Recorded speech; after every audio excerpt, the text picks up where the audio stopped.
Bueno, el tema que vamos a tratar es el manejo del estado postparo cardíaco.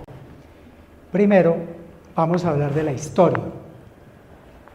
Este hombre que ven allí es el doctor Peter Safar.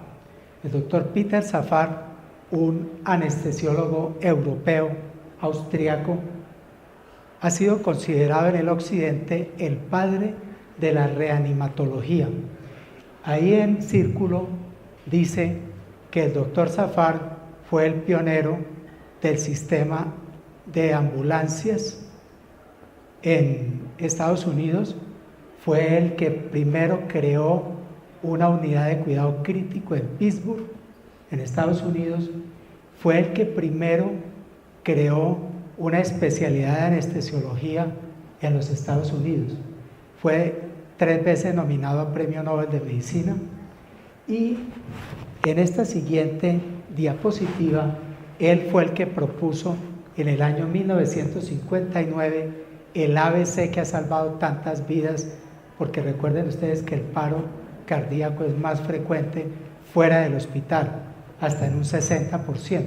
Con estas maniobras que él describió, la A para permeabilizar la vía aérea, la B para ventilar y la C para dar compresiones, con esto se ha salvado muchas personas. Y aquí tenemos la descripción de la mnemotecnia del doctor Safar, esto para realizar en la calle, la A, la B y la C, y esto para realizar en el hospital, la D, que se refería a todo el arsenal de drogas o medicamentos que hay que aplicar en la fase avanzada de la reanimación, la E para valorar el ritmo cardíaco y de acuerdo a esto realizarle al paciente terapia eléctrica o no, y la F, como el paro más frecuente de la fibrilación, el tratamiento de la fibrilación, que es la desfibrilación. Y una vez el paciente sale del paro, que es el tema que nos atañe hoy, la G, la H y la I. La G, que es un término en inglés que es gauging, que es clasificar al paciente. La H, que realmente él fue el primero que consideró que la hipotermia era la conducta o la terapia más indicada en el paciente después del paro, y la I, todo el manejo que se hace en cuidado intensivo. Esta es una réplica de la suicida, de la jovencita suicida llamada Annie, que se lanzó a las aguas del río Sena y se tomó la carita de ella y las manos para hacer todos los maniquíes femeninos. Entonces ustedes van a ver cuando hagan reanimación la Resuci Annie en honor a esta suicida. Aquí está el otro gran gigante de la reanimación, el doctor Vladimir Negovsky. Así como hay un padre de la reanimatología occidental, hay un padre de la reanimatología en todo lo que son los países comunistas.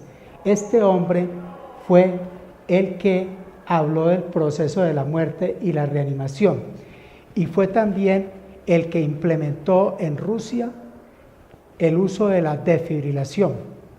Entonces, como decía Newton a Robert Hooke el 5 de febrero de 1675, he logrado ver maleos porque he subido nombres de gigantes.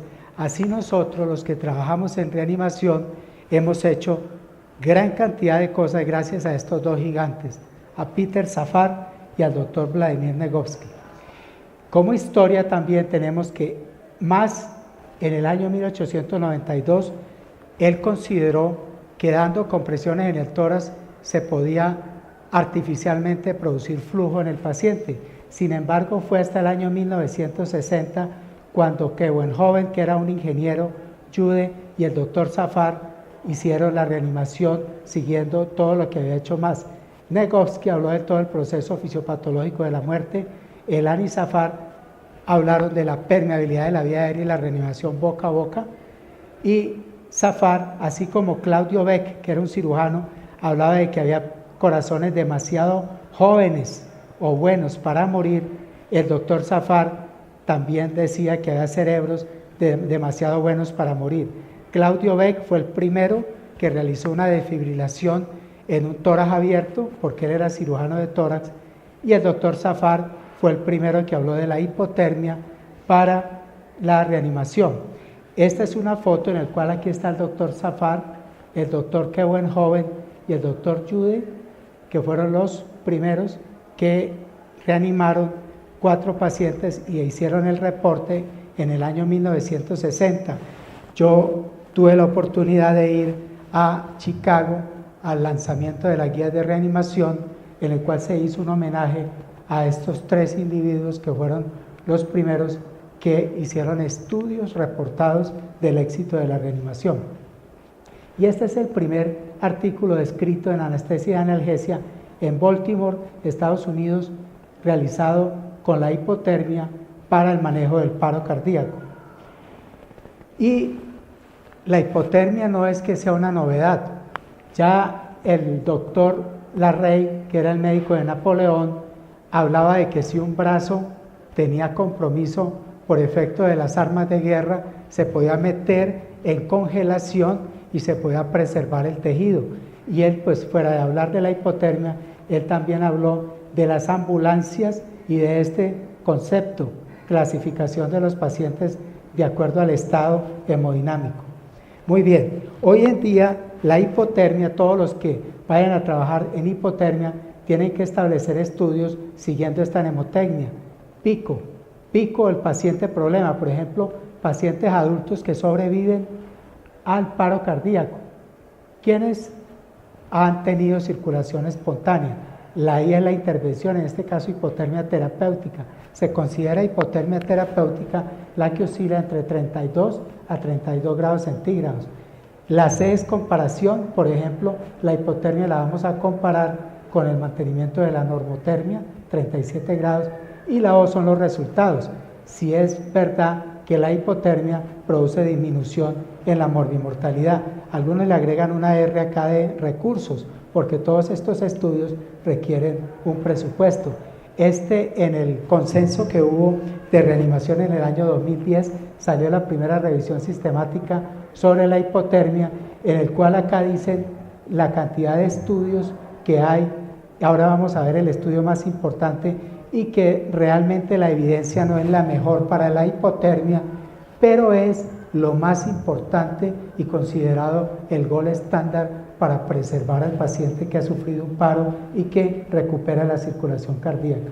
Aquí tenemos el estudio más importante de hipotermia que fue publicado en el New England Journal de Medicina en el año 2002, realizado en 9 centros hospitalarios de Europa de 5 países europeos. En este estudio se evaluaron 136 pacientes y se encontró que 55% de esos pacientes tendrían un resultado favorable en comparación a 39% a quienes no se les sometió a hipotermia. Este estudio, como vamos a ver más adelante, es el estudio más importante de hipotermia. ¿Qué impacto tiene la hipotermia? Veamos el impacto. En el año 2007, un jugador del Sevilla, en un partido de Sevilla-Getafe en España, sufrió súbitamente paro cardíaco. El jugador fue reanimado, recuperó la conciencia, salió caminando y en el vestuario volvió a presentar paro. Se le realizó una desfibrilación, recuperó otra vez la conciencia y en el traslado al hospital falleció. El informe de la autopsia es que había fallecido por un sufrimiento cerebral posanóxico y disfunción multiorgánica. ¿Qué es esto? Esto es el síndrome postparo cardíaco del cual vamos a hablar. Este es un científico forense americano quien en el año 2008 en su oficina perdió súbitamente el conocimiento. Él fue trasladado a Arizona, que es uno de los centros. No sé si ustedes recuerdan que hace dos años a una senadora americana le dispararon un tiro en la cabeza y ella fue reanimada en Arizona. Uno de los reanimadores es un anestesista